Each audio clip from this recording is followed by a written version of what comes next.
collective man and training them to do a job within that collective man. No longer was education primarily about developing the mind and the character in the young as individuals.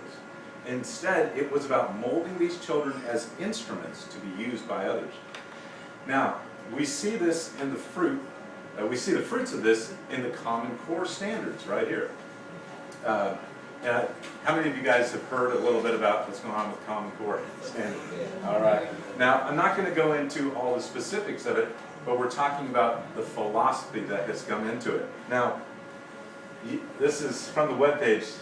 I can't even barely read that, but this is the purpose statement. Preparing America's students for college and career.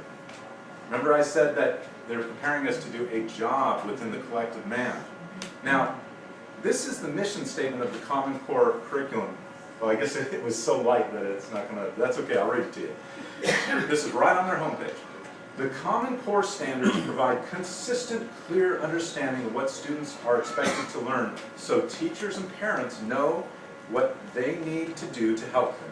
The standards are designed to be robust and relevant to the real world, reflecting the knowledge and skills that our young people need for success in college and careers. With American students fully prepared for the future, our communities will be best positioned to compete successfully in the global economy. Now, it sounds really wonderful, doesn't it? Now, notice the key words that point us to Marxist ideals. The goal is to prepare students for a career, i.e. a job.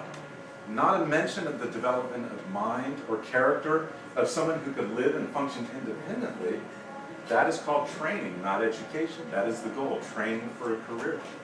Next, who is the beneficiary of this? Is it the student? No, the community is the beneficiary, i.e. the collective man.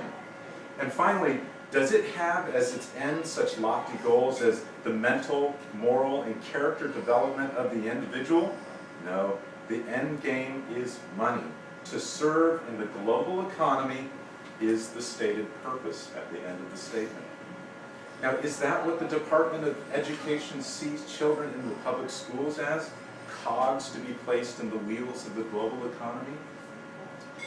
That, to me, is the most dangerous part of the Common Core standards. It is sort of the climax of all of the founders of public schooling's ideas to bring uniformity of thought and purpose to children, not critical thinking or development of mind or character. Now, if the end game of Common Core is a job for students, then education has become vocational training. And vocational training is a utilitarian training for one's work, not education for living. And vocational training by itself turns people into things. They become a means to other ends. And historically, we can go to the next slide. Historically, a man who is valued solely for what he could do rather than for who he was as a person was known as a slave. Right. Slaves were trained, but free men were educated. This type of education was known as the liberal arts, with liberal meaning befitting free men. Now, the intention of formative education was to shape the character and the mind and personality of the child, in contrast to modern public education that focuses on developing skills for the workforce. And ultimately, this isn't an issue of low test scores or crime in the schools or dropout rates. Those are the symptoms again. At heart is the very nature and goal of state education. And here we have some prophetic statements.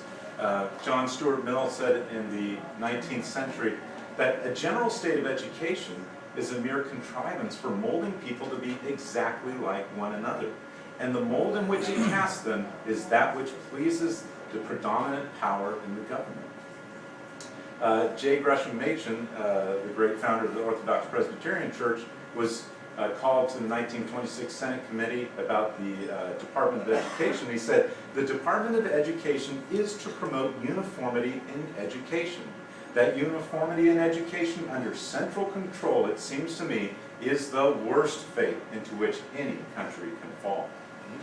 And finally, a quote in 1887 from the great Princeton theologian and professor A.A. Hodge, who said, "I am sure as I am of the fact of Christ's reign, that a comprehensive and centralized system of national education, separated from religion as it is now commonly proposed, will prove the most appalling engine for the propagation of anti-Christian and atheistic belief, social and political, which this sin-rent world has ever seen." Right? Amen.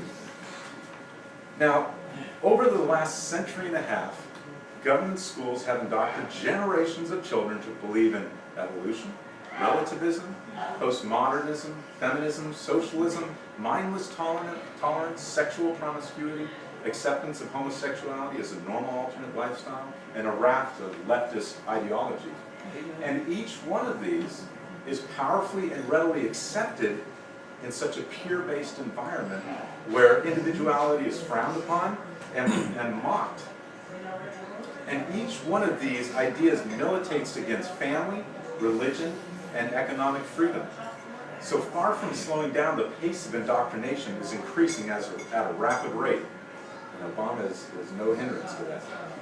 Now, should we wonder at how the government continues to grow and grow and grow when the state is the educator of our children? Talk about a conflict of interest. The government grows, they continue to educate our children, and it grows even more.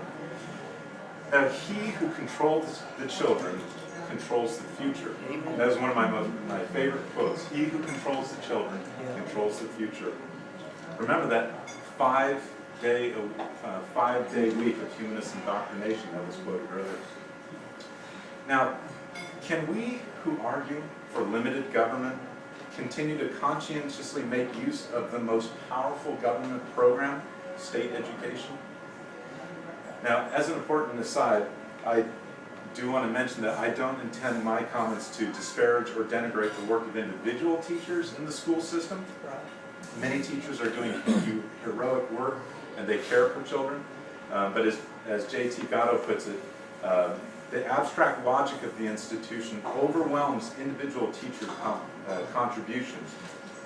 So that brings us back to the original premise that public education was fundamentally flawed from the beginning. Now, if I may, I'd like to leave you with the words of the greatest instructor, the only king that I serve, Jesus Christ. Now, in the book of Matthew, some of the religious leaders were attempting to trap Jesus into saying something treasonous. And they said, "Is it right to pay the imperial tax to Caesar or not?" They thought they had him on that one. And Jesus said, "Show me the coin used for paying the tax."